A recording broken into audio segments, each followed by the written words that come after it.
Hello बच्चों, तो कैसे हो आप लोग। तो आज हम लोग रियल नंबर की पोस्टमार्टम करेंगे बिल्कुल यूनिक तरीके से। और आज से ट्रेडिशनल मेथड को गुड बाय कह देंगे। अगले 8 महीने तक मैं और आप मिलके पूरी मैथ्स की पोस्टमार्टम करेंगे। तो चलिए स्टार्ट करते हैं हमारी पहली चैप्टर रियल नंबर एक धमाकेदार इंट्रो के साथ।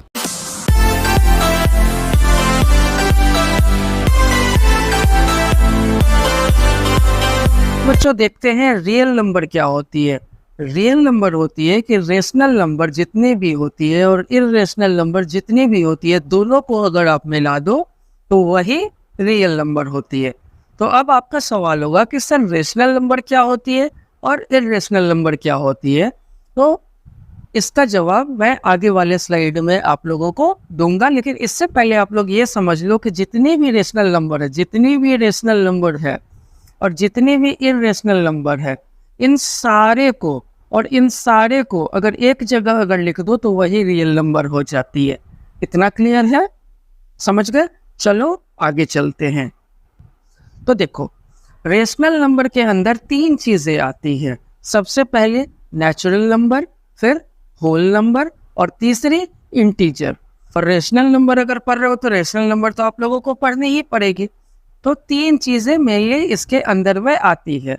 और इस 3 चीज़ों में से ये जो नेचुरल नंबर है, ये भी 2 पार्ट में बटी हुई है। पहले तो प्राइम और दूसरे कंपोजिट। प्राइम नंबर और कंपोजिट नंबर पढ़े होगे, तो वही प्राइम नंबर और composite number, natural number 2 part में बटी हुई है। इसको भी हम लोग देखेंगे कि प्राइम क्या होती है, कंपोजिट क्या होती है।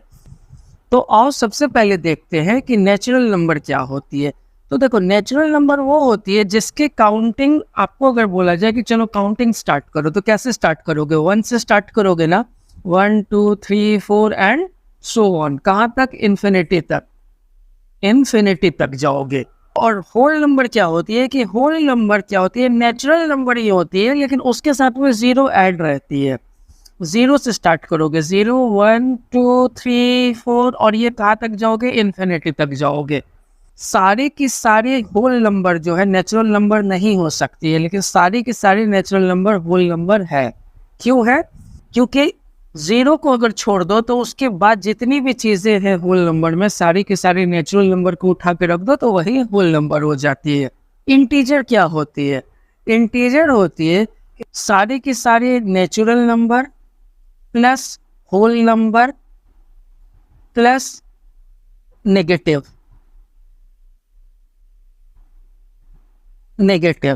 जितने भी नेगेटिव होंगे, 0 होंगे और नेचुरल नंबर होंगे, तीनों को मिला करके इंटीजर होती है। चलो एग्जाम्पल देखते हैं। -3 नेगेटिव है, -2 नेगेटिव है, -1055 नेगेटिव है। ठीक है। 0 क्या है? पॉजिटिव है। 1 2 3 4 क्या है? पॉजिटिव है। तो ये सारी चीज़ें स्क्वायर रूट ऑफ 9 अगर करोगे तो ये तो 3 होती है, और 3 क्या है? पॉजिटिव है, तो इसलिए स्क्वायर रूट भी आ जाएगी, क्यूब रूट भी आ जाएगी। क्यूब रूट ऑफ 27 अगर कर दो, क्यूब रूट ऑफ 27 कर दो तो वो भी 3 हो जाएगी। ठीक है। तो negative, positive, 0, square root, cube root, कुछ भी अगर ये सब चीज़ें अगर रहेंगी तो वो सब चीज़ें हो जाएगी इंटीजर। रेशनल नंबर क्या होती है? तो रेशनल नंबर हम लोग ऐसे समझो कि दुनिया का जितना भी रेशनल नंबर होगा ना, वो p/q के फॉर्म में होगा। p/q का फॉर्म का मतलब होता है न्यूमरेटर बाय डिनोमिनेटर के फॉर्म में। और चाहे q को बोलो या डिनोमिनेटर को बोलो, वो 0 नहीं हो सकता है। ठीक है। क्यों नहीं हो सकता है इसको मैं आप लोगों को बता रहा हूँ कि 1/0 अगर कर दो तो ये नॉट डिफाइंड हो जाएगी। ठीक है। 5/0 कर दो तो ये भी नॉट डिफाइंड हो जाएगी। डैट मीन्स जो क्यू है या डिनोमिनेटर, वो 0 नहीं हो सकती है, क्योंकि तब रिजल्ट आप लोगों का नॉट डिफाइंड हो जाएगा। लेकिन 0/5 आप लोग लिख सकते हो, 0/1 आप लोग लिख सकते हो। ये रेशनल नंबर होती है कि वो सबसे पहले तो p/q के फॉर्म में, मतलब न्यूमरेटर बाय डिनोमिनेटर के फॉर्म में, where q is not equal to 0। तो यही होती है रेशनल नंबर। और रेशनल नंबर के अंदर जितनी भी नेचुरल नंबर हो, होल नंबर हो, इंटीजर हो, सब कुछ आती है। मतलब जितनी भी नेचुरल नंबर है, होल नंबर है, इंटीजर, सबको एक जगह पे आप लिख दो तो वही रेशनल नंबर है। तो रेशनल नंबर आप समझ गए क्या होगी?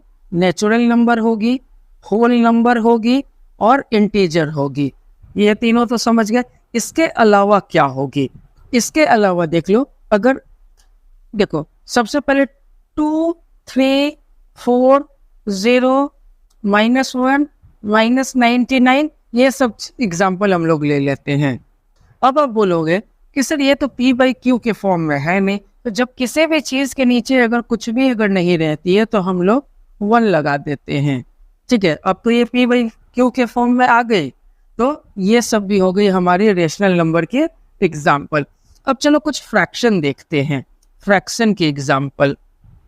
अगर फ्रैक्शन के एग्जाम्पल तो चलो 3-4 लिख लेते हैं। 3/4, 4/5, 5/6, 6/7, 4 एग्जाम्पल मैंने लिख लिया। अब देखो 3/4, 4/5, 5/6, 6/7 पॉजिटिव है। अब चलो 4/5 को ना हम लोग नेगेटिव बना देते हैं। अगर -4/5 अगर कर दो फिर भी ये रेशनल है। 5/-6 अगर कर दो ये भी रेशनल है। -6/-7 कर दो ये भी रेशनल है। वो तो कट के 6/7 ही हो जाएगी। ठीक है, तो अब आप एक चीज़ समझ गए कि चाहे फ्रैक्शन पॉजिटिव में हो या नेगेटिव में हो तो वो भी रेशनल नंबर होती है। फिर चलो डेसिमल की बात करते हैं। डेसिमल की बात करते हैं तो डेसिमल अगर आप ले लो 0.4, 0.5, 0.4 और 0.5, इसको माइनस में कर दो। अब आप देखो ये P/Q के फॉर्म में है नहीं है तो इसको कर दो 4/10। अगर काटोगे तो 2/5 हो जाएगी। 5/10 -4/10 -5/10, तो ये भी हो गई आपकी क्या डेसिमल वाली चीज़ें हुई। चाहे पॉजिटिव में हो नेगेटिव में हो वो भी रेशनल नंबर के अंदर में आती है। नेचुरल नंबर तो पता ही है क्या है, 1 से स्टार्ट करोगे काउंटिंग। होल नंबर तो पता ही है, सारी की सारी नेचुरल नंबर और उसको 0 से स्टार्ट करनी पड़ेगी। इंटीजर आप लोगों को मैंने बता रखा है कि सारी की सारी नेचुरल नंबर, सारी की सारी होल नंबर और नेगेटिव चीज़ें को ले लो, plus square root cube root को भी ले लो तो वो सारे इंटीजर हो जाती है। सारे के सारे नेचुरल नंबर, होल नंबर और इंटीजर मिला करके आपकी हो जाती है रेशनल नंबर। रेशनल नंबर हमेशा P/Q के फॉर्म में रहेगी। तो इसके स्क्रीनशॉट ले लो। मैं अब रेशनल नंबर और इरेशनल नंबर के बीच के डिफरेंस बताता हूँ। तो चलो, रेशनल नंबर में नॉन टर्मिनेटिंग डिजिट्स आती है। इरेशनल नंबर के अंदर भी नॉन टर्मिनेटिंग डिजिट्स आती है। तो अब आप बोलोगे सर दोनों में अगर नॉन टर्मिनेटिंग डिजिट्स आती है तो समझेंगे कैसे कि कौन से रेशनल है और कौन से इरेशनल है? तो देखो, नॉन टर्मिनेटिंग के साथ में यहाँ पे नॉन टर्मिनेटिंग बट रिपीटिंग रहनी चाहिए और इसमें नॉन रिपीटिंग रहनी चाहिए। ठीक है, अब कुछ एग्जाम्पल्स मैं आप लोगों को बताता हूँ। जब आप कोई दो नंबर को डिवाइड करते हो और डिवाइड करने के बाद में आपकी रिजल्ट अगर 0.666666 और सो ऑन आते रहती है तो ये देखो ये ना 6666 का सिलसिला कभी रुकेगा नहीं। अगर नहीं रुकेगा तो नॉन टर्मिनेटिंग है। लेकिन ये 6 जो है रिपीटिंग इन नेचर है, मतलब 6 जो है रिपीट होता जा रहा है। ये 6666 का ना एक पैटर्न बना रहा है। तो इसी कारण से ऐसे डिजिट को भी हम लोग क्या करते हैं, रेशनल नंबर के अंदर में लिखते हैं। उसके बाद में एक और देख लो, 0 पॉइंट, अगर आप दो नंबर को डिवाइड करते हो 0.321 321 321 आती है तो ऐसे को भी, और ये चलता रहेगा, ये कभी रुकेगा नहीं। तो ये नॉन टर्मिनेटिंग तो है लेकिन रिपीटिंग है, 321 321 321 की ये पैटर्न बना रहा है, रिपीट भी हो रहा है, पैटर्न भी 321 की चल रही है, इसलिए इसको भी हम लोग रेशनल नंबर में रखेंगे। जैसे इसका एग्जांपल देख लो, अगर आप 3 को अगर 2 से अगर डिवाइड, मतलब 2 को अगर 3 से अगर डिवाइड करते हो तो 0.0 हो जाएगी।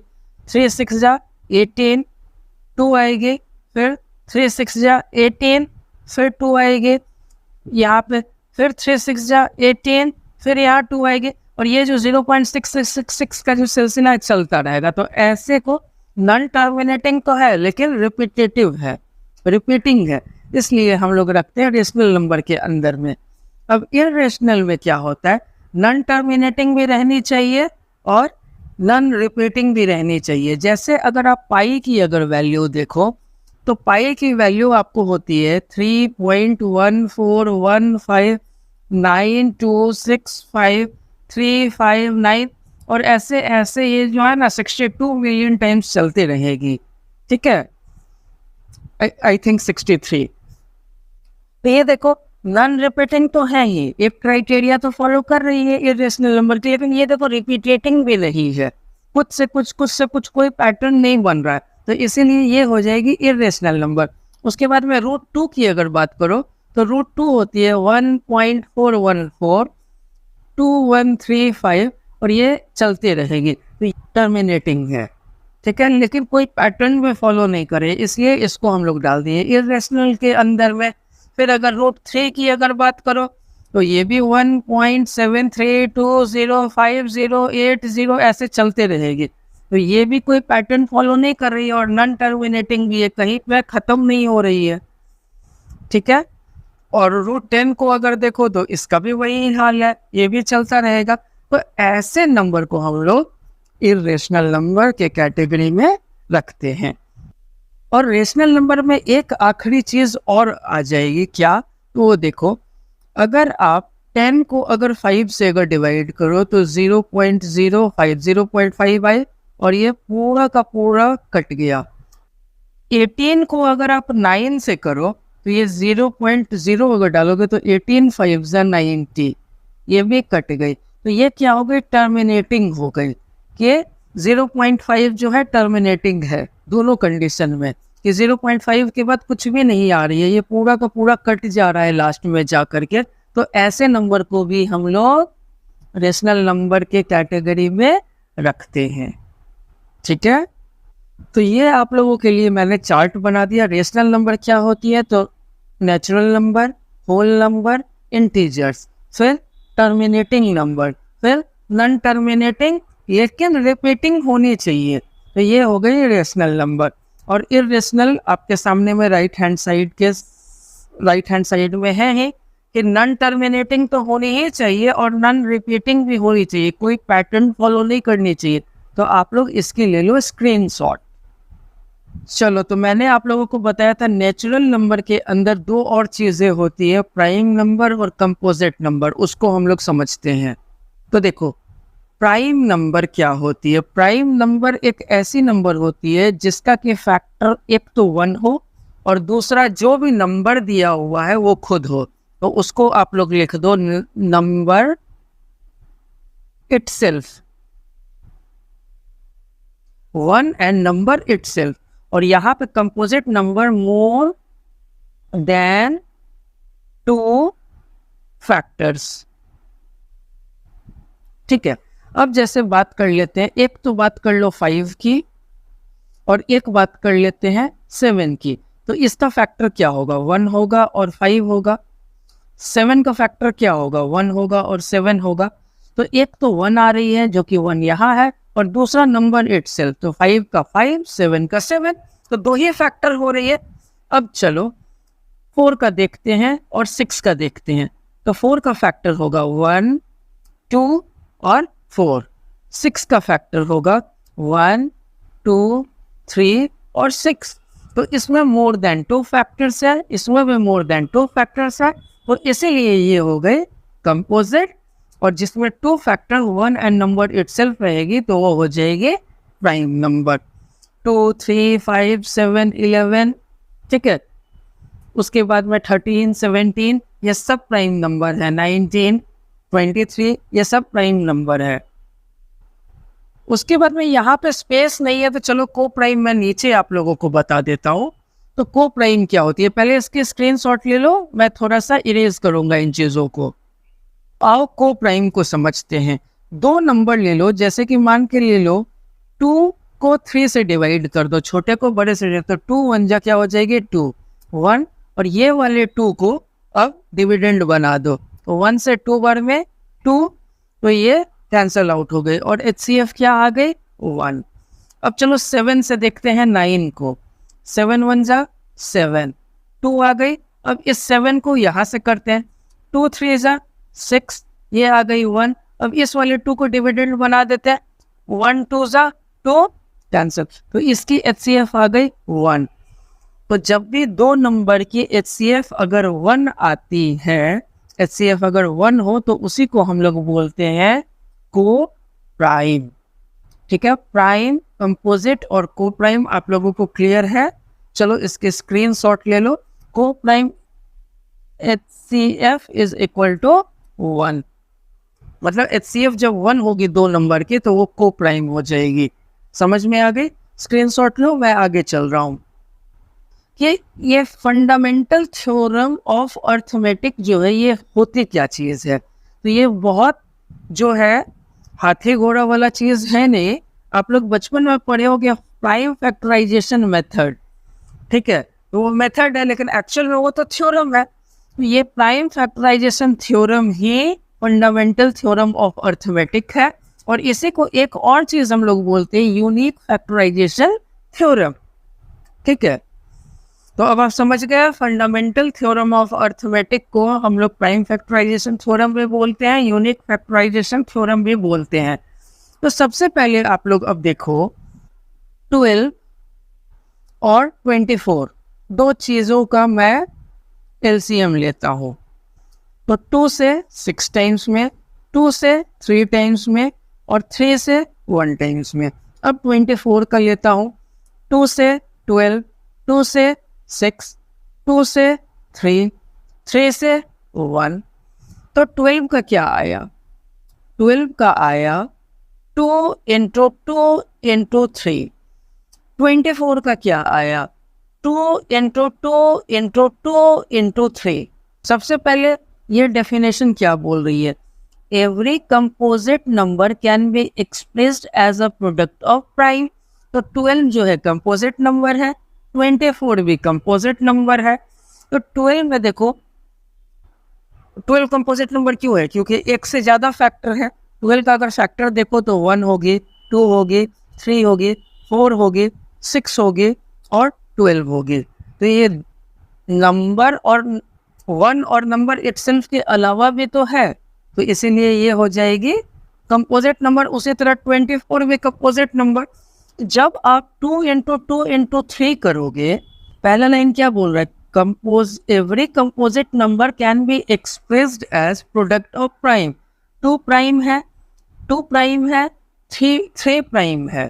तो 12 को हम लोग प्रोडक्ट ऑफ प्राइम्स में तोड़ सकते हैं ना, तो हम लोगों ने तोड़ दिया। उसी तरह 24 कंपोजिट है, उसको भी हम लोगों ने प्रोडक्ट ऑफ प्राइम्स में तोड़ लिया। 2 इंटू 2 इंटू 2 जो है प्राइम है, 3 जो है प्राइम है। तो हम लोग कंपोजिट को प्राइम नंबर के मल्टीप्लिकेशन में, मल्टीपल्स में तोड़ सकते हैं, ब्रेक कर सकते हैं। पहला लाइन ये सेटिस्फाई कर दिया। और दूसरा लाइन बोलता है except for the order in which these prime factor occurs. अब 12 को आप लोग ऐसे भी तो लिख सकते हो, 2 इंटू 3 इंटू 2। फिर 12 को आप लोग ऐसे भी तो लिख सकते हो, 3 इंटू 2 इंटू 2। तो ऑर्डर मायने नहीं रखता है। लेकिन आप लोग देखो तो 2 इंटू 2 इंटू 3 12 होती है। अब इसी चीज़ को अगर आप लोग ध्यान से देखो तो 2 इंटू 2 इंटू 3 या 3 इंटू 2 इंटू 2 जैसे भी आप इसका ऑर्डर चेंज कर दो, लेकिन 2 बार 2 और 1 बार 3 जैसे ही आती है तो वो 12 के लिए यूनिक हो जाती है। इसीलिए हम लोग यूनिक फैक्टराइजेशन थ्योरम भी इसको बोलते हैं।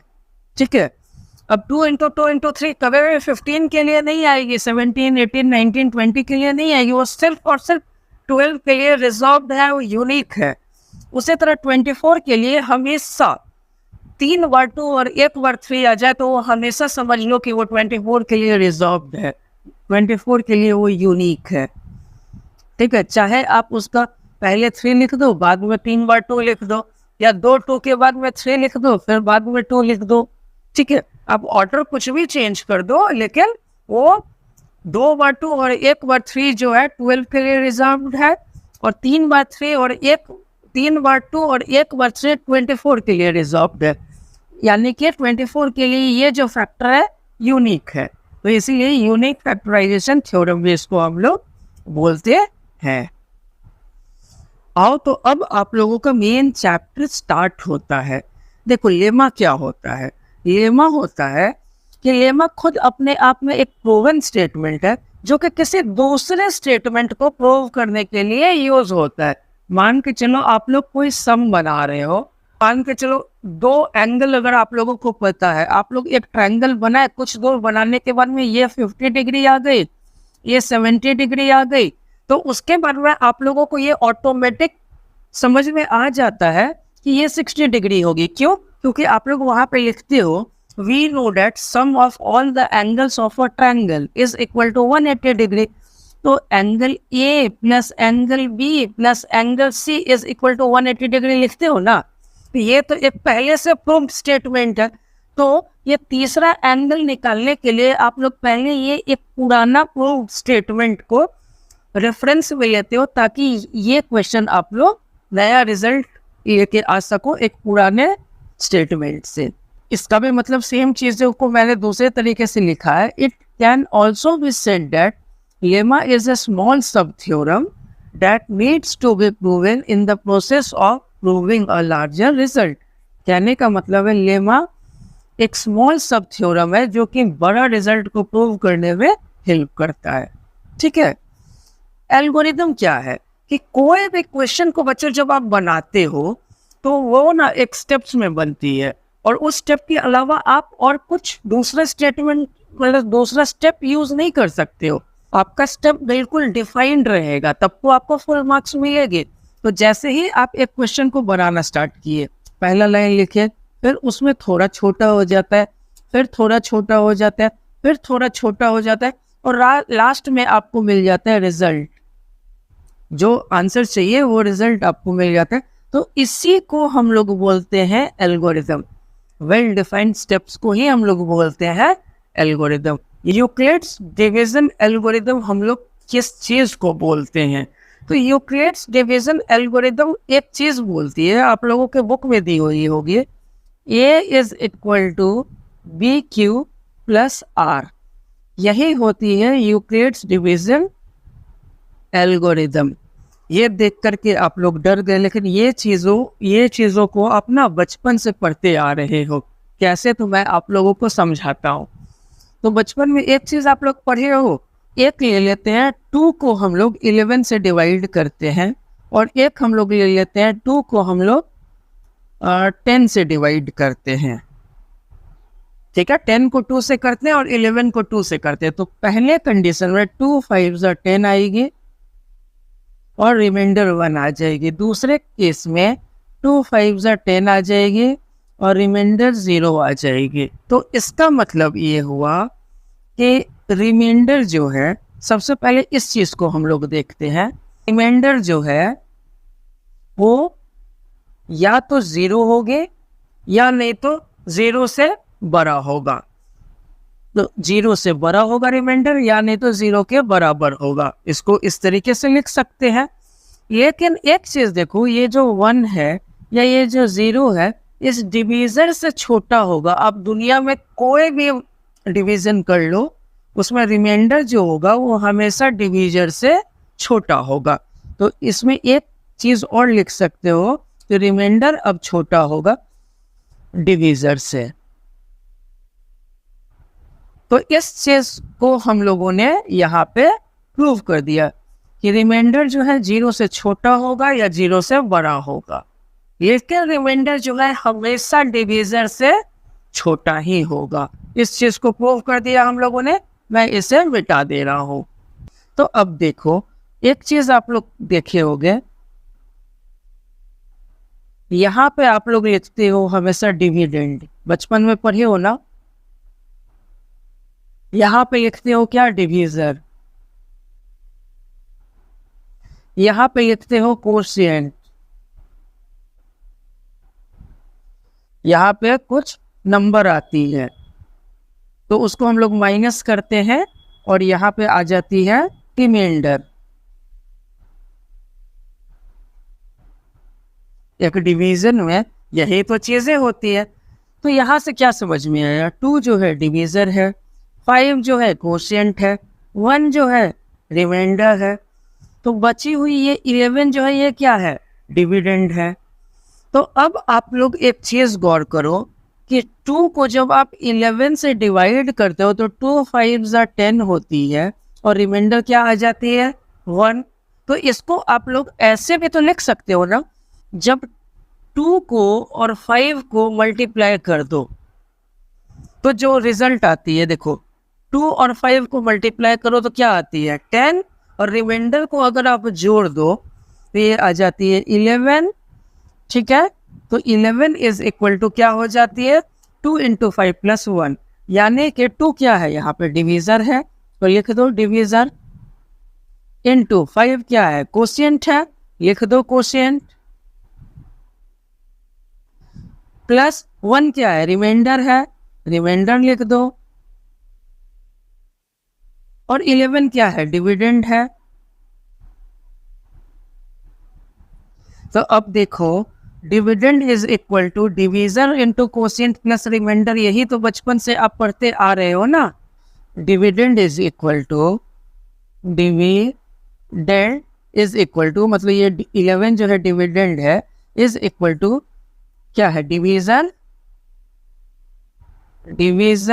इंटू, देखो 5 क्या है, कोशिएंट, याद देखो कोशिएंट, देखो यहाँ पे 2 है, यहाँ पे चलो मैं लिख लेता हूँ 2, यहाँ पे 5 है, मैं यहाँ लिख लेता हूँ 5, यहाँ पे 11 है, यहाँ मैं लिख लेता हूँ 11, और यहाँ पे 1 है, यहाँ पे मैं लिख लेता हूँ 1। अब देखो डिवीजर इंटू कोशिएंट करते हैं ना, डिवीजर इंटू कोशिएंट को क्यों मैं लिख रहा हूँ, प्लस रिमाइंडर। अब डिवीजर क्या है, 2 है, कोशिएंट क्या है, 5 है, रिमाइंडर क्या है, 1 है, तो ये हो गई 11 डिविडेंड के बराबर। तो यही तो फॉर्मूला थी, और इसी फॉर्मूला को, ठीक है, अब फिर से आप लोग देखो, इस चीज को देखो, ये जो मैं ब्लैक कर रहा हूँ इस चीज को देखो, ये क्या है, dividend is equal to divisor into quotient plus remainder है ना। अगर डिविडेंड को ए मान लो, डिवीजर को बी मान लो, कोशिएंट को क्यू मान लो, रिमाइंडर को आर मान लो। अब यहाँ पे वैल्यू पुटिंग करो, अब इस जगह पे वैल्यू पुट करो, डिविडेंड क्या है, यहाँ पे देखो, इस जगह पे देखो, डिविडेंड ए है, डिवीजर क्या है, डिवीजर देखो बी है, कोशिएंट क्या है, क्यू है, तो क्यू, रिमाइंडर क्या है, आर है, आर। तो देखो क्या ये फॉर्मूला और ये सेम है या नहीं, तो यही तो है यूक्लिड्स डिवीजन एल्गोरिथम। ये चीज आप लोगों को बचपन से पता थी और ये चीज नहीं पता थी, तो दोनों एक ही चीज है, तो घबराने की जरूरत नहीं है। तो आगे बढ़े, अब यहाँ पे 3 बातें पता चलती है कि सबसे पहले 0 जो है रिमाइंडर के बराबर होगा या नहीं तो रिमाइंडर से छोटा होगा, मतलब रिमाइंडर जो है हमेशा बड़ा होगा 0 से या बराबर होगा, और डिवीजर से हमेशा छोटा होगा। ये फॉर्मूला बचपन से पढ़ते आ रहे हो, इसी को बुक ने लिखा, A is equal to B Q plus R, dividend is equal to divisor into quotient plus remainder. और इस चीज को आप लोग ध्यान में रखना, होगी भी, स्क्रीनशॉट ले लो। चलो, तो इसी फॉर्मूला पे 1-2 क्वेश्चन बनाते हैं। देखो यहाँ पे सबसे पहले हम लोगों ने लिख लिया डिविडेंड बराबर डिवीजर, कोशिएंट को मैं क्यू लिख रहा हूँ, प्लस रिमाइंडर को आर लिख रहा हूँ। अब देखो क्वेश्चन बनाने का तरीका, a number when divided by 61 से जब आप किसी नंबर को डिवाइड किए तो कोशिएंट आया 27 और रिमाइंडर आया 32। तो हम लोगों को ये नंबर x निकालना है। तो सबसे पहले मान लेना, find let the number be x, find the number है उसको मान लेना let the number be x। तो अब आप लोगों को पता है 61 इंटू 27 प्लस 32 आ जाएगी। तो अब या नहीं तो ये डिविडेंड अगर आपकी x है, डिवीजर 61 है, कोशिएंट 27 है, प्लस रिमाइंडर 32 है, तो जब आप इसको सॉल्व करोगे तो इन दोनों को सॉल्व करने के बाद जो आएगी उसमें आप प्लस 32 जोड़ देना, तो ये आपकी आ जाएगी x की वैल्यू, के लिए कर ही देता हूँ। ये आती है 1647, तो ये आ जाएगी 1679। ये आ गई आपकी x की value. So the number is 1679। तो जब आप 1679 को 61 से डिवाइड करोगे तो क्वोशिएंट 27 और रिमाइंडर 32 मिल जाएगी। तो आइए अब इस क्वेश्चन को देखते हैं हम लोग। ये हमारी सेकेंड क्वेश्चन है, by what number should 1365 be divided to get 31 as quotient and 32 as remainder. तो देखो इसमें 1365 को ऐसे किस नंबर से, मतलब x से अगर डिवाइड करते हैं तो क्वोशिएंट 31 आनी चाहिए और रिमाइंडर 32 आनी चाहिए। तो चलो डिविडेंड की जगह में इस वाले फॉर्मूला को हम लोग लगाते हैं। डिविडेंड की जगह में 1365 दी हुई है, डिवीजन की जगह पे x दी हुई है। पहले आप लोग मान लोगे let the number be x। Quotient की जगह पे 31 दी हुई है और रिमाइंडर की जगह पे 32 दी हुई है। रिमाइंडर की जगह पे 32 दी हुई है, तो इसकी जगह पे हम लोग डायरेक्टली 32 लिखेंगे। तो ये हो जाएगी 1365 is equal to 31x plus 32। अब 32 को नेक्स्ट स्टेप में 1365 से माइनस कर देंगे। 32 को बराबर के लेफ्ट हैंड साइड में लेके चले जाएंगे तो 5 - 2 3, 6 - 3 3, 3 1 इज इक्वल टू 31x। तो ये हो जाएगी 1331 by 3/31 is equal to x। यहाँ तक तो क्लियर है। तो ये हो जाएगी आपकी 1331/31 को अगर करोगे तो 31 से अगर करोगे 1333 को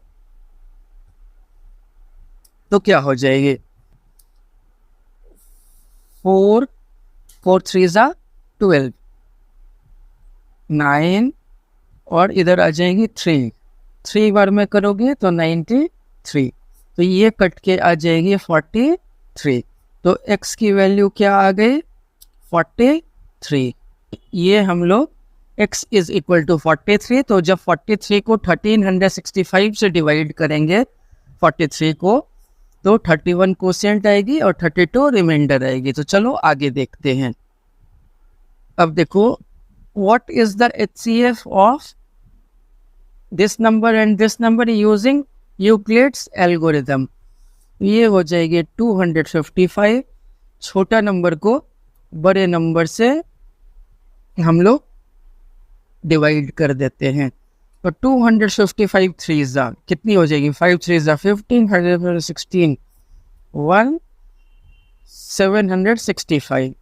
तो ये आ जाएगी 201। और अब इसको हम लोग क्या बना लेंगे डिविडेंड। तो ये हो जाएगी 255 2 बार में 204। ये हो जाएगी 1 और 5 और अब 102 को हम लोग बना लेंगे डिविडेंड। ये हो जाएगी 102। तो हमारा HCF क्या हो जाएगा इन दोनों नंबर का 2 मत कर देना 51 हो जाएगी। ठीक है, आगे चले। फिर से देखो 2 क्वेश्चन दी हुई है। तो छोटे वाले को 612 से हम लोग 1314 को अगर डिवाइड करो तो 2 टाइम्स में हो जाएगी 1224। 0 9 बस 90। अब 612 को डिविडेंड बना लो और अब डिवाइड करो। 9 6 54 0। ये आ जाएगी 2 7। अब 90 को अगर करोगे तो 1 टाइम्स 72 8 और 1। 72 को डिविडेंड बना लो और ये 4 टाइम्स 72। ये पूरे के पूरे कट गई और हमारे HCF क्या आ गई, HCF ऑफ 612 एंड 1314, ये हो गई HCF इज इक्वल टू क्या, 4 मत कर देना, 18। यही है यूक्लिड्स डिवीजन एल्गोरिदम, ठीक है। और ये जो सेकंड क्वेश्चन है इसको आप लोग घर में ट्राई करोगे, ये आप लोगों के लिए हो गई होमवर्क। तो बच्चों अब हमारे सामने टॉपिक है HCF एंड LCM, तो चलो इसको देखते हैं। और इस टॉपिक से एग्जाम में क्वेश्चन रहती है। तो सबसे पहले हम लोग देखते हैं कि HCF होती क्या है। तो HCF होती है हाईएस्ट कॉमन फैक्टर। और थर्ड पॉइंट को अगर देखोगे तो HCF जो है LCM को हमेशा कंप्लीटली डिवाइड करेगी। जब भी आप LCM को न्यूमरेटर में रखो, डिनोमिनेटर में अगर HCF रखो तो ये एग्जैक्टली कटेगी, ये नहीं कि आंसर पॉइंट में आएगा, हमेशा पूरा कट जाएगा। तो अब चलो सेकंड पॉइंट का मतलब समझते हैं। तो सेकंड पॉइंट में दी हुई है HCF into LCM is equal to product of the two number. मतलब कोई भी दो नंबर का तो पहला नंबर A मान लेते हैं और दूसरा नंबर B मान लेते हैं। आप X और Y भी मान लो, YZ मान लो, PQ मान लो, कुछ भी मान लो। तो सेकेंड पॉइंट का मतलब ये होता है। अब अगर इस HCF को इधर रहने दे और LCM को बराबर के उधर लेके चले जाए तो ये इसको आप ऐसे लिख सकते हो क्या, HCF is equal to A into B by LCM। जब भी आपको ऐसे क्वेश्चन में HCF दी हुई रहे, सॉरी HCF निकालनी हो, LCM पता हो, product of the two number मालूम हो, तो HCF को इसी साइड में रखोगे और LCM को बराबर के उधर चले जाओगे। अब मान लेते हैं इस बार आपको L निकालनी है, इस बार आपको LCM निकालनी है, तो LCM को इसी साइड में रखेंगे, product of the two number भी अपने जगह में रहेगा, बस HCF आ जाएगा इस साइड में। तो एक ही फॉर्मूला को तीन अलग अलग तरीके से हम लोग लिख सकते हैं। ये तीनों एक ही फॉर्मूला है, बस लिखने का तरीका अलग अलग। अब थोड़ा डिटेल में समझते हैं कि मान के चलो कि एक नंबर है 12, दूसरे नंबर है 24 और तीसरे नंबर है 36। तो जब आप ट्रेडिशनल तरीके से अगर आप इस क्वेश्चन को अगर बनाओगे तो ट्रेडिशनल तरीके से ऐसे बनाओगे, सबसे पहले 12 लोगे, उसकी फैक्टर निकालोगे। तो 2 से 6 टाइम में, 2 से 3 टाइम्स में और 3 से 1 टाइम्स। 24 की अगर करोगे तो 2 से 12, फिर से 2 से करो तो 6, फिर से 2 से करो तो 3 और फिर लास्ट में 3 से कर दो तो 1। अब देखो 36 की 2 से 18 टाइम्स में, 2 से 9 टाइम्स में, 3 से 3 टाइम्स में, 3 से 1 टाइम्स में। तो 12 की फैक्टर क्या क्या आ गई, 2 इंटू 2 इंटू 3। फिर 24 की फैक्टर क्या आ गई, 2 इंटू 2 इंटू 2 इंटू 3। अब 36 की अगर देखोगे तो अब अगर 36 की अगर देखो तो 2 इंटू 2 इंटू 3 इंटू 3। तो अब देखने वाली चीज़ है कि HCF इन तीनों की क्या हो जाएगी। तो जो भी कॉमन तीनों में रहेगी वही HCF हो जाएगी। तो सबसे पहले तीनों में कॉमन क्या है, 2 है, तो हम लोगों ने लिख दिया 2। फिर से कॉमन 2 है, देखो, तो फिर से हम लोगों ने लिख दिया 2। अब देखो यहाँ पे 3 और 3 कॉमन है, तो हम लोगों ने लिख दिया 3। ठीक है, ये सिंगल है, ये सिंगल है, तो इसे हम लोगों ने एज इट इज छोड़ दिया। तो HCF आ गई हमारे 12। ये हो गई ट्रेडिशनल मेथड, प्राइम फैक्टराइजेशन वाली मेथड HCF निकालने का। ठीक है, और एक चीज़ आप लोग याद रखना, HCF ऑफ 12, 24 एंड 36 क्या होती है, 12 होती है। इसे को यूक्लिड्स के तरीके से कैसे बनाएंगे, तो इसकी आप लोग स्क्रीनशॉट ले लो। अगर वही नंबर है, अगर आपके पास में 12, 24 और 36, तो सबसे पहले शुरू के 2 नंबर तक या किसी का भी 2 नंबर का आप HCF निकाल लो। यूक्लिड्स मेथड इसी को बोलते हैं। तो सबसे पहले 12 और 24 का निकालते हैं। 12 से 2 टाइम 24, ये पूरी की पूरी कट गई। तो हमारी HCF क्या आ गई? 12। किसकी? 12 एंड 24 की क्या आ गई? 12। ठीक है, तो इन दोनों की तो निकल गई। अब इन दोनों का जो HCF आया तो क्या आया? 12 आया और बची हुई क्या है? 36। तो इन दोनों का अब HCF निकालेंगे। तो छोटे नंबर से बड़े नंबर को डिवाइड कर दिए, तो 12 3 सा 36, तो ये पूरे के पूरे कट गए। तो हमारी HCF ऑफ 12 एंड 36 क्या आ जाएगी? 12 आ जाएगी। दैट मीन्स इन तीनों की HCF क्या आ गई? HCF of 12, 24 and 36 is equal to 12। दोनों मेथड से 12 आ गई। तो चलो अब हम लोग LCM निकालना सीखते हैं। मान के चलो फिर से नंबर है 12, 24 और 36। तो सबसे पहले हम लोगों ने लिखा 12, फिर लिखा 24, फिर लिखा 36, और अब इसका हम लोग 2 से 6 टाइम में, 2 से 12 टाइम में, 2 से 18 टाइम में, फिर 2 से 3 टाइम्स में, 2 से 6 टाइम में, 2 से 9 टाइम्स में। अब 3 से करो, 3 1 टाइम्स, 2 टाइम्स, 3 टाइम्स। अब 3 से 1 टाइम्स, 2 टाइम्स, 1 टाइम्स। अब फिर से 2 से कर दो, 1 टाइम्स, 1 टाइम्स, 1 टाइम्स। ठीक है, तो इन तीनों का अब LCM क्या लिखेंगे? तो LCM हो जाएगी 2 इंटू 2 इंटू 2 इंटू 3 इंटू 3। ये हो जाएगी 2 2 जा 4, 2 जा 8 और 3 3 जा 9। तो 9 8 जा क्या हो जाती है? 72। तो LCM आ गई 72। क्लियर है? हमारी HCF आई 12, 24 और 36 की क्या? 12। और 12, 24 और 36 की जब LCM निकालोगे तो वो हो जाएगी 72। इन दोनों को आप लोग ध्यान में रखना। तो अब चलो रिलेशन देखते हैं, HCF और LCM का क्या रिलेशन है आपस में।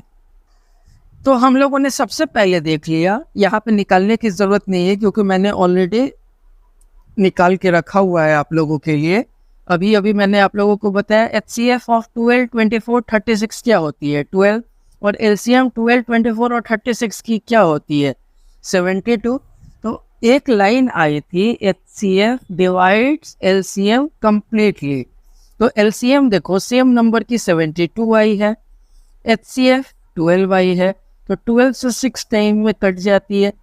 तो जो थर्ड पॉइंट हम लोगों की थी वो हम लोगों की सेटिस्फाई हो चुकी है। HCF 12 आई, LCM 72 आई, तो 12 क्या है? HCF जो 12 आया, तो 12 इन तीनों के रिलेशन में आखिर है क्या? तो इस चीज को समझो। तो 12 वो चीज है, 12 जो HCF आया है, 12 वो चीज है जो कि वो हाईएस्ट कॉमन फैक्टर है जो कि 12, 24 और 36 से एग्जैक्टली डिविजिबल है। 12 वो हाईएस्ट जो नंबर होगा वो है। नहीं तो आप देखो तो इन तीनों को 2 से भी आप डिवाइड करोगे तो पूरा पूरा कट जाएगा। 2 के टेबल में 12 आती है, 2 के टेबल में 24 आती है, 2 के टेबल में 36 आती है। उसी तरह 3 के टेबल में 12 आती है, 24 आती है, 36 6 में भी आती है, 4 में भी आती है। लेकिन ये 12 जो है सबसे हाईएस्ट फैक्टर है जिससे तीनों कट जाती हो। ठीक है, तो HCF जो 12 आई है उसका ये मतलब होता है। और LCM जब इस 3 नंबर का 72 आई है, तो इस 3 नंबर और 72 का क्या रिलेशन है? तो 72 देखो, इससे पहले 12 को हम लोग डिनोमिनेटर में रख रहे थे। जैसे 3 नंबर थे 12, 24 और 36। तो HCF में क्या करते थे? 12 को डिनोमिनेटर में रख दिए, फिर 12 को डिनोमिनेटर में रख दिए और 12 को डिनोमिनेटर में रख दिए, जो HCF आई थी। तो इसका मतलब हो गया कि 12 से 12 वन टाइम, 12 से 24 टू टाइम्स, 12 से 36 3 टाइम में कटती है। मतलब 12 वो हाईएस्ट फैक्टर है, मतलब सबसे ज़्यादा हाईएस्ट फैक्टर है जो तीनों को काटता हो। ठीक है, अब एलसीएम की बात करोगे तो यहाँ पे एचसीएफ में 12 को हम लोग डिनोमिनेटर में रख रहे थे और एलसीएम में 72 को न्यूमरेटर में रखो, रख दिए। और जो नंबर है वो तीनों नंबर को लिख दो, 24 और 36।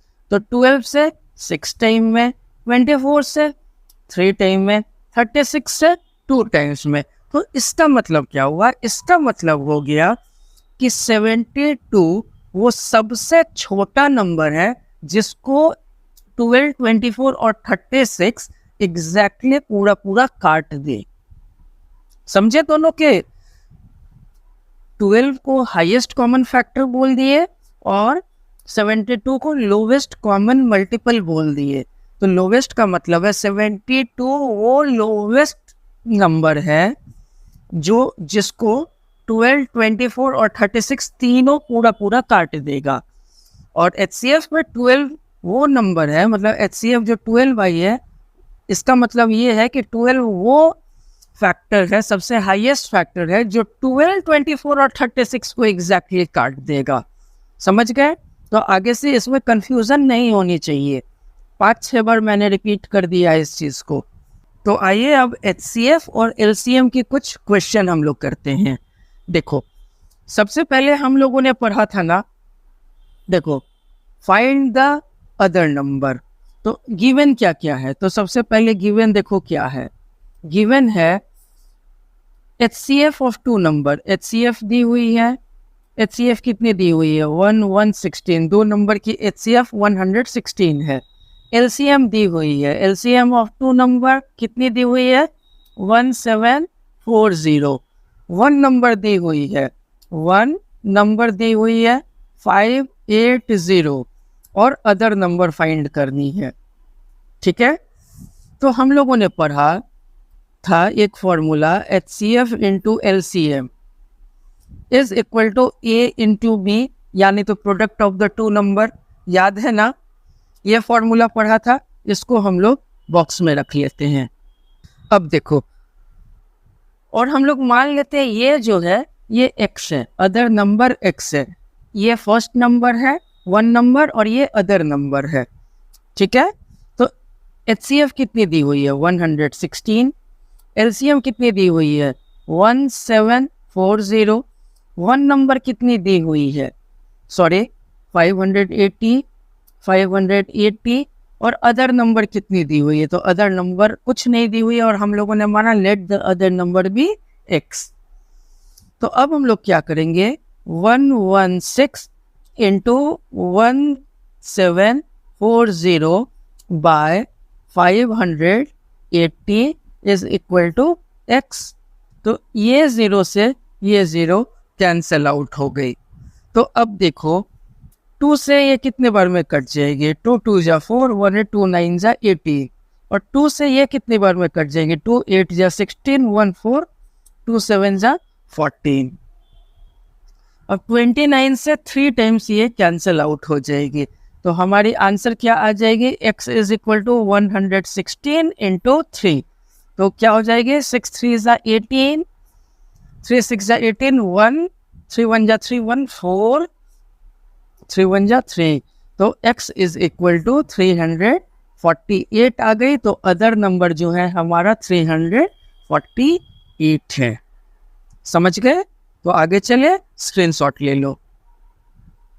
अब देखो 2 नंबर का जो HCF है, इन 2 नंबर का जो HCF है वो ऑलरेडी गिवन है 18। तो HCF दी हुई है कितनी? 18। और हम लोगों को LCM निकालनी है। तो अब इसमें देखो LCM इसी दोनों का, HCF जब इस 2 नंबर का निकाल रहे हैं तो LCM भी तो इसी दोनों का निकालना होगा। LCM हम लोगों का है x। ठीक है, 1 नंबर दी हुई है 252। ठीक है, 1 नंबर दी हुई है या फर्स्ट नंबर दी हुई है 252 और अदर नंबर दी हुई है 594। तो एक बार फॉर्मूला को लिख लो, HCF into LCM is equal to A into B। तो HCF की जगह पे कर दो 18, LCM की जगह पे कर दो X। पहला एक नंबर 252 है और दूसरा नंबर 594 है, तो अब X को इधर ही रहने दो और 252 और 594 को एज इट इज लिख करके 18 को इधर लिख दो। अब 9 से अगर देखो तो ये 2 टाइम्स कैंसल आउट होगी, 9 2 जा 18, 7 बचे 7 2 9, 8 जा 72। अब 2 से अगर कैंसल आउट कर दो तो ये 14 टाइम्स में हो जाएगी। तो आपकी आंसर आ गई 14 इंटू 594, और जब आप इस दोनों को मल्टीप्लाई कर दो तो यही आपकी आंसर आ जाएगी। चलो मैं आप लोगों के लिए कर ही दे रहा हूँ, 8316 आ गई आपकी आंसर। अब देखो इस क्वेश्चन में सिंपलेस्ट फॉर्म में इसको लेकर के आना है। तो सबसे पहले इन दोनों का HCF निकाल दो। तो छोटा क्या है 148 और बड़ा क्या है 185। तो इन दोनों का जब LCM अगर निकालोगे तो अगर एक बार में अगर करोगे तो 148 आ जाएगी, आ गई। और यहाँ से देखोगे तो 7 और 3 37 आ गए। तो अब क्या करोगे, अब इस 37 को डिविजर मान लोगे और 148 को डिविडेंड मान लोगे। 148 तो जब 4 टाइम्स करोगे तो ये हो जाएगी 148 और इसको माइनस करोगे तो ये रिमाइंडर आ जाएगी 0। तो आपका HCF क्या आ गया, HCF आ गया क्या 148 और 185 का 37। 4 मत कर देना, ये डिवीजन नहीं कर रहे हो आप, HCF निकाल रहे हो, ठीक है। तो अब सिंपलेस्ट फॉर्म में कैसे लेकर के आते हैं, तो सबसे पहले है 148 डिवाइडेड बाय 185 और जो भी HCF आई है उसको 37 से कर दो, इसको 37 से कर दो। अब जो है ये एग्जैक्टली कटना ही पड़ेगा क्योंकि दोनों का HCF 37 है। डेट मीन्स 148 भी 37 से डिविजिबल होगा और 37 से 185 भी डिविजिबल होगा। अगर नहीं हुआ डेट मीन्स आप लोगों का HCF गलत आया है। तो ये हो जाएगी 4 टाइम्स और जब 185 को 37 से अगर करोगे तो 5 टाइम्स और यही आपका हो गया आंसर, ठीक है। स्क्रीनशॉट ले लो और मैं आगे बढ़ता हूँ। मजा आ रहा है? तो चलो अब एकदम ट्रेडिशनल मेथड से हम लोगों को निकालना है HCF और LCM। तो सबसे पहले हम लोग प्राइम फैक्टराइजेशन मेथड से हम लोग HCF निकाल ले क्या। तो चलो 108 है, 108 है, अलग अलग करने की तो जरूरत है नहीं। 2 से 5, 2 से 4, 2 से 27, 3 से 9, फिर 3 से 3, फिर से 3 से 1। अब 120 का देख लो, 2 से 60, फिर 2 से 30, फिर 2 से 15, फिर 3 से 5, फिर 5 से 1। अब चलो 252 का देख लेते हैं। 252 का 2 से 1 2 6, 2 से 63, 3 से 21, 3 से 7 और 7 से 1। तो इसमें इन तीनों की HCF क्या होगी, तो सबसे पहले HCF देखते हैं। HCF देख लेते हैं। तो 108 की क्या होगी, 2 इंटू 2 इंटू 3 इंटू 3 इंटू 3, ठीक है। और 120 की क्या होगी, 2 इंटू 2 इंटू 2 इंटू 3 इंटू 5। अब 252 की क्या होगी, 2 into 2 into 3 into 3 into 7। HCF of 108, 1020 और 252 की HCF क्या होगी। तो जो कॉमन होगा तो 2 कॉमन है, फिर से 2 कॉमन है। अब देखो, एक बार 3 इसमें है, एक बार 3 इसमें है, एक बार 3 इसमें है, लेकिन उसके बाद और कॉमन तो कुछ नहीं है।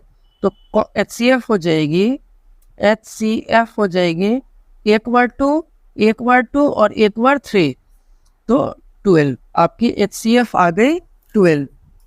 तो HCF हम लोगों ने देख लिया। अब LCM कैसे निकालते हैं इस चीज़ को हम लोग देखते हैं, और इसमें बहुत सारे बच्चों को प्रॉब्लम आती है। तो चलो LCM 108 का क्या हो जाएगा? 108 का LCM क्या हो जाएगा? 2 इंटू, सबसे पहले फैक्टर को लिख दो, 3 इंटू 3 इंटू 3, ठीक है। उसके बाद में नीचे में लिखो 120 का, 120 का है 2 इंटू 2 इंटू 2 इंटू 3 इंटू 5। अब 252 का, इसमें मैं स्पेस दे रहा हूँ ताकि थोड़ा आप लोगों को डिटेल में बता सकूँ। 2 इंटू 2 इंटू 3 इंटू 3 इंटू 7, ठीक है। ये हम लोगों ने HCF में भी यही किया, LCM में भी हम लोगों ने यही किया। लेकिन LCM में एक अलग चीज़ हम लोग क्या करते हैं, वो चीज़ को आप लोग ध्यान से देखना। सबसे पहले इसको आप लोग थोड़ा छोटा करके लिखो। 2 2 बार है, तो 2 की पावर 2 इंटू 3 की पावर 3। यहाँ पे आप लिख सकते हो 2 की पावर 3 इंटू 3 इंटू 5, लिख सकते हो ना इसको ऐसे। फिर उसी तरीके से इसको 2 की पावर 2, 3 की पावर 2 और 7 की पावर 1 है, तो एक बार 7। सबसे पहले LCM ऑफ 108, 120 एंड 252 तो क्या हो जाएगी? तो सबसे पहले तीनों में, ठीक है, जो हाईएस्ट पावर रहेगी, यहाँ पे कर दो 252, यहाँ पे कर दो 120, यहाँ लिख दो 108। अब देखो, ये और ये सेम चीज़ है ना, ये और ये सेम चीज़ है, ये और ये सेम चीज़ है, सेम चीज़ है। तो ऊपर वाले को जो मैंने ब्लू कलर से लिखा है उसे मिटा दूँ मैं, ताकि कंफ्यूजन ना रहे। तो चलो मिटा देता हूँ।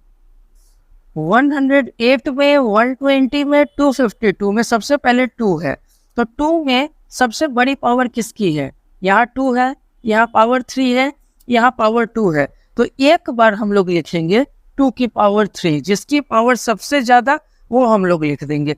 यहाँ 3 की पावर 2 है, यहाँ 3 की पावर 1 है, और यहाँ 3 की पावर 3 है, यानी कि 3 की पावर 3 लिख देंगे, इंटू 3 की पावर 3 लिख दिए। और बची क्या? एक बार 5, एक बार 7। तो एक बार हम लोगों ने लिखा 5, एक बार हम लोगों ने लिखा 7। और अब चलो हम लोग मल्टीप्लाई कर देते हैं। तो इसको कैसे करोगे? 2 इंटू 2 इंटू 2, 2 की पावर क्यूब का मतलब तो यही होता है। 3 इंटू 3 इंटू 3 इंटू 5 इंटू 7। तो देखो, 2 2 जा 4, 2 जा 8, 8 3 जा 24, 24 3 जा 72, 72 3 जा क्या होगी? 72 इंटू 3 6, 21। अब इसको 5 से कर दो मल्टीप्लाई, 6 5 जा 33, 8 1080, तो आ गई 1080। और इसको 7 से कर दो, 7 0 जा 0, 8 7 जा 56, कैरी 5, ये आ गई 5, 7 1 जा 7। तो ये आ गई हमारी 7 5 6 0। इसमें सबसे पहले हम लोगों ने तीनों में से हाईएस्ट पावर ले लिया, फिर 2 और 3 का काम खत्म कर दिया। 2 का जो हाईएस्ट पावर था उसको हम लोगों ने लिख दिया, या 3 की हाईएस्ट पावर लिख दिया हम लोगों ने। एक बार 5 बची और एक बार 7, तो उसको हम लोगों ने लिख दिया। तो यही आप लोगों की हो गई आंसर। तो आइए बच्चों, अब इस टाइप के क्वेश्चन करने का तरीका हम लोग देखते हैं। और ये क्वेश्चन पता नहीं CBSE क्यों देती है, बहुत इररिलेवेंट क्वेश्चन है, लेकिन हर एक बार एग्जाम में ये क्वेश्चन आनी ही है, तो इसलिए हम लोगों को ये बनानी पड़ेगी। और ये बहुत आसान क्वेश्चन में से एक है। इस मेथड को हम लोग बोलते हैं कॉन्ट्राडिक्शन। Contradiction method. इस मेथड में क्या होता है कि जैसे कि prove that root 5 is an irrational, ये तो सच में है, रूट 5 इरेशनल तो है ही, तो इसको प्रूव करे कैसे? तो सबसे पहले हम लोग कॉन्ट्राडिक्ट कराते हैं अपने ही एजम्पशन को। तो सबसे पहले हम लोग मान लेते हैं कि रूट 5 रेशनल है, और लास्ट में हम लोग बोल देते हैं कि ठीक है, ये तो प्रूव हो गया कि ये मोर देन वन फैक्टर है, इसीलिए ये इरेशनल है। और चाहे रूट 5 रहे, रूट 2 रहे, रूट 3 रहे, ऐसा कोई भी क्वेश्चन रहे, रूट 7 रहे, कुछ भी रहे, प्रोसेस बिल्कुल 7 होगी। बस रूट 5 की जगह पे रूट 2 कर देना हर जगह पे आप लोग, और रूट 3 कर देना, रूट 7 कर देना, ठीक है ना। बस इतना ही चेंजेस होगा, बाकी स्टेटमेंट हर जगह एक रहेगी। तो चलो देखते हैं इस क्वेश्चन को। तो सबसे पहले इस टाइप के क्वेश्चन में हम लोग क्या करते हैं? तो सबसे पहले हम लोग अज्यूम कर लेते हैं। Let us assume that root 5 is a rational number.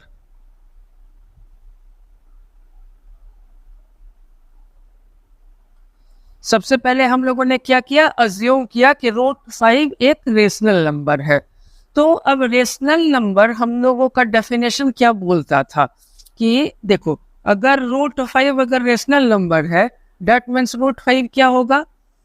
P by Q के फॉर्म में होगा, वेयर, ठीक है, Q is not equal to 0। लेकिन एक लाइन हम लोग और लिख देते हैं, where P and Q are co-prime and Q is not equal to 0। Q is not equal to 0 तो हम लोग रेशनल नंबर के डेफिनेशन में देखे ही थे। को प्राइम भी मैंने आप लोगों को बता दिया था कि मान लो 2 है, 3 है, 2 को जब आप 2 और 3 का जब HCF अगर निकालोगे तो यहाँ 1, और इस बार 2 को आप लोग ये बना लोगे, जब तक पूरा पूरा ना कट जाए ये सिलसिला चलता रहेगा। तो 1 से 2 टाइम्स ये कट गई तो HCF क्या आ गई? 1। तो दो नंबर जिसका कि HCF 1 हो वही को प्राइम होती है। एक और देख लो, 7 और 9, तो 7 1 जा 7, 2, इस बार ये 7 को डिविडेंड बना लेंगे, 2 3 जा 6, 1, इस बार इस 2 को डिविडेंड बना लेंगे, 2 1 2 जा 2, तो इस बार फिर से HCF आ गई 1, ठीक है। तो ऐसे नंबर को हम लोग बोलते हैं को प्राइम, जिसका कि 1 के अलावा और कोई दूसरा फैक्टर ना हो। तो आइए, अब ऐसा अगर लिख दिया हम लोगों ने, सबसे पहले हम लोगों ने अज्यूम किया रूट 5 एक रेशनल नंबर है, उसके बाद रेशनल नंबर क्या होती है उसकी डेफिनेशन हम लोगों ने लिख दिया। अब तीसरे में क्या करेंगे? इसको थोड़ा सा सॉल्व कर लेंगे, क्यू को बराबर के लेफ्ट हैंड साइड में लेके चले जाएंगे, तो ये हो जाएगी रूट 5 क्यू, क्यू जो है रूट 5 की रूट के बाहर में है, इज इक्वल टू पी। अब हम लोग क्या करेंगे कि इस वाले स्टेटमेंट में ये जो हम लोगों ने लिखा है इसमें स्क्वायरिंग कर देंगे। तो सबसे पहले अगर आप लोग इसको अगर स्क्वायर करोगे, is equal to P square, दोनों साइड में अगर स्क्वायर करोगे और यहाँ पे लिख दोगे स्क्वायरिंग बोथ साइड्स, लिख दिया हम लोगों ने। कुछ नहीं कर रहे, बस देखते चलो कितना आसान है, और बिल्कुल अलग तरीके से मैं बताऊंगा, ना बुक ना कोई और टीचर। तो अब इसका मतलब क्या हो जाएगा? रूट 5 की स्क्वायर क्या होगी? रूट हटा दो तो सिर्फ और सिर्फ 5 होगी, और क्यू की स्क्वायर क्या हो जाएगी? क्यू स्क्वायर हो जाएगी, और ये हो गई पी स्क्वायर। और इसको अब आप लोग मान लोगे, क्या मान लोगे? इक्वेशन 1। तो अब इसका मतलब क्या है कि इसका मतलब है ये जो 5 है p को डिवाइड करेगा। तो हम लोग ऐसा लिख सकते हैं ना, p square is divisible by 5, क्योंकि देखो 5 q स्क्वायर है और इधर p स्क्वायर है, तो q स्क्वायर अगर इधर रहेगा तो p स्क्वायर बाय 5 आएगी, यानी कि 5 जो है p स्क्वायर को डिवाइड कर रहा है। अब मान लो p स्क्वायर, p की वैल्यू अगर मान लो 5 है तो p स्क्वायर की मतलब 5 इंटू 5, मतलब 5 × 5 को अगर 5 अगर डिवाइड कर रहा है तो सिर्फ अगर एक बार 5 रहे उसको भी तो 5 डिवाइड करेगा। मान के चलो ऊपर में 10 × 10 को अगर 5 अगर डिवाइड कर रहा है तो एक बार अगर 10 रहे तो उसको भी तो 5 डिवाइड करेगा। तो उसी तरीके से p² को अगर 5 अगर डिवाइड अगर कर रहा है, इसलिए p is also divisible by 5। यहां तक क्लियर है? सबसे पहले हम लोगों ने अज्यूम किया कि √5 जो है एक रेशनल नंबर है। उसके बाद √5 लिख करके हम लोगों ने रेशनल नंबर का डेफिनेशन लिख दिया। उसके बाद हम लोगों ने Q को LHS में लेके आ गए। उसके बाद में ये जो ऊपर में जो स्टेटमेंट मैंने लिखा है उसी को स्क्वायरिंग बोथ साइड कर दिया और यहाँ पे मेंशन कर दिया स्क्वायरिंग बोथ साइड। और स्क्वायरिंग करने के बाद रिजल्ट ये आई हमारी, और इसको हम लोगों ने अज्यूम कर लिया इक्वेशन 1।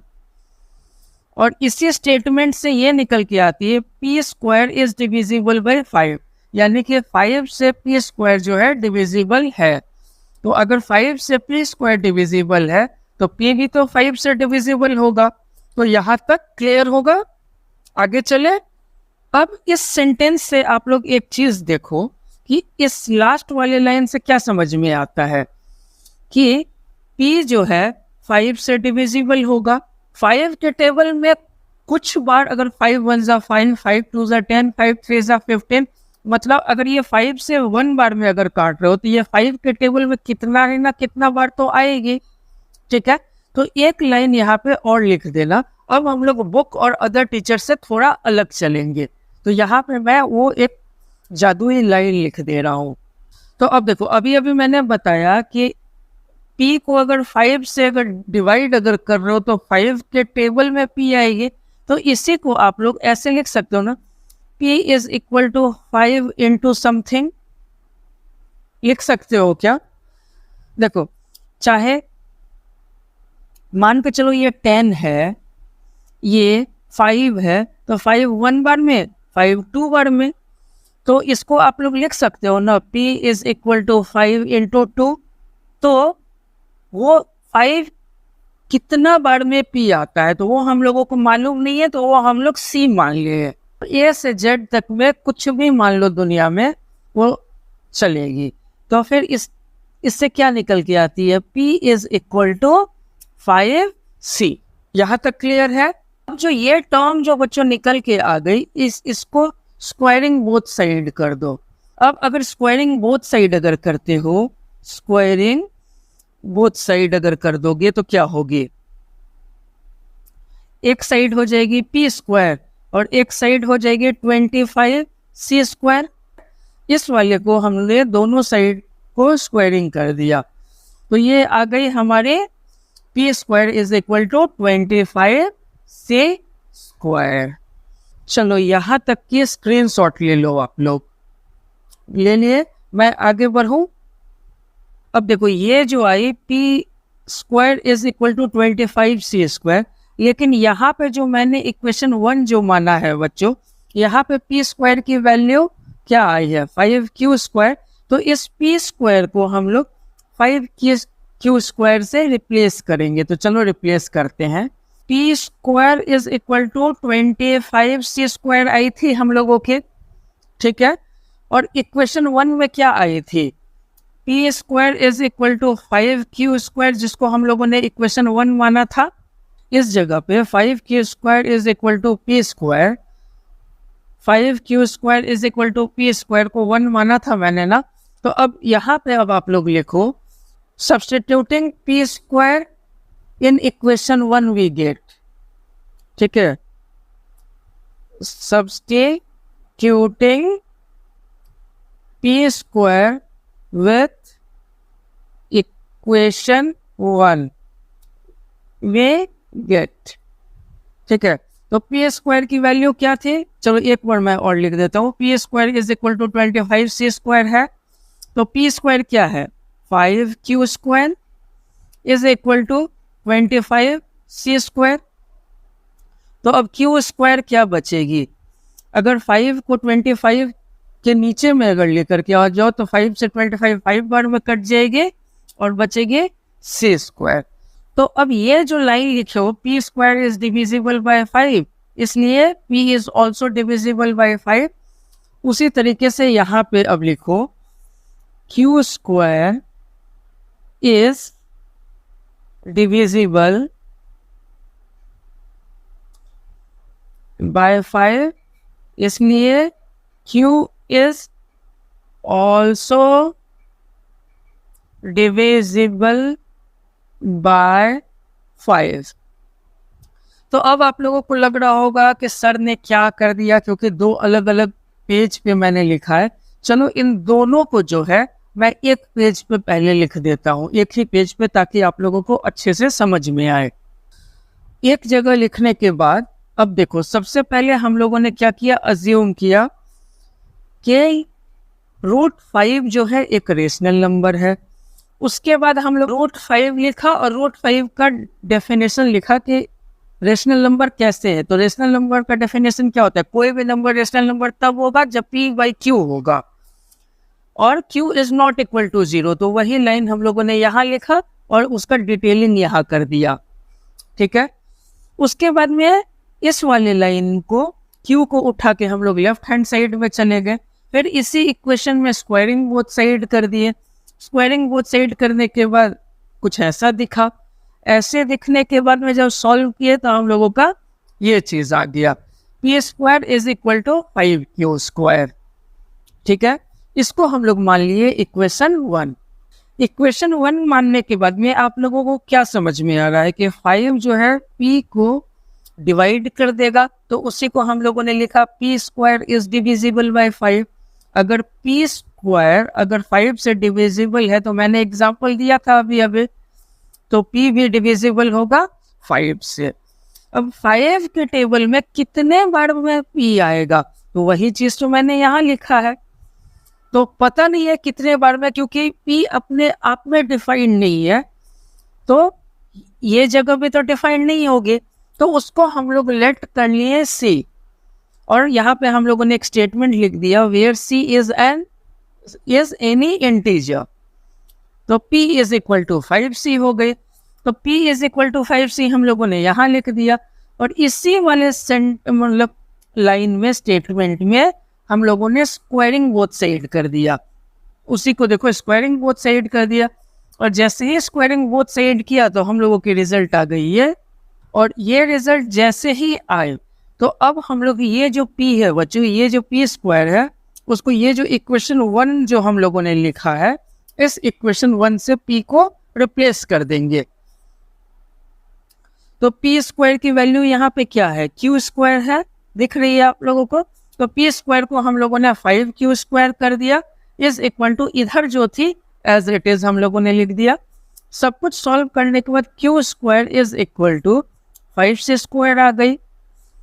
तो इसका मतलब क्या हो गया, q square is divisible by 5, इसलिए q is also divisible by 5। अब आप लोग इसके ले लो स्क्रीनशॉट, एक जगह वाली, एक जगह पे जहां मैंने लिखा है वहां पे स्क्रीनशॉट ले लो तो ज्यादा अच्छे से समझ में आएगी। यहाँ तक जब आप लोग बना लोगे तो उसके बाद में एक लाइन आप लोग लिखोगे, क्या, कंक्लूजन लिख करके सबसे पहले ये चीज लिख दोगे, Thus P and Q have a common factor of 5। देखो P को 5 में डिवाइड कर रही है, Q को 5 में डिवाइड कर रही है, लेकिन हम लोगों ने क्या माना था, P और Q को प्राइम है कि 1 के अलावा और कोई फैक्टर हो ही नहीं सकता है। लेकिन P की कॉमन फैक्टर एक 5 भी आ रही है और Q की भी 5 आ रही है, दोनों की 5 आ रही है। तो Thus P and Q have a common factor of 5, so there is a contradiction as per our assumption। ये पहला लाइन लिख देना, ये दूसरा लाइन लिख देना, ये तीसरा लाइन लिख देना, ये चौथा लाइन लिख देना और ये पांचवा लाइन लिख देना, ठीक है। तीसरा लाइन लिखना, we have assumed P and Q are co-prime but here they have a common factor 5। The above statement contradicts our assumption, ये चौथा लाइन लिख देना। और पांचवा, therefore √5 is irrational। ये तो हम लोगों ने किया है बच्चों क्या, √5 निकालने का। अब अगर आप लोग अगर ध्यान से देखो, अगर रूट 3 अगर निकाल लिए हो और इसी प्रोसेस पे आप लोग रूट 2 घर में निकालना, मैं 3 बता देता हूँ।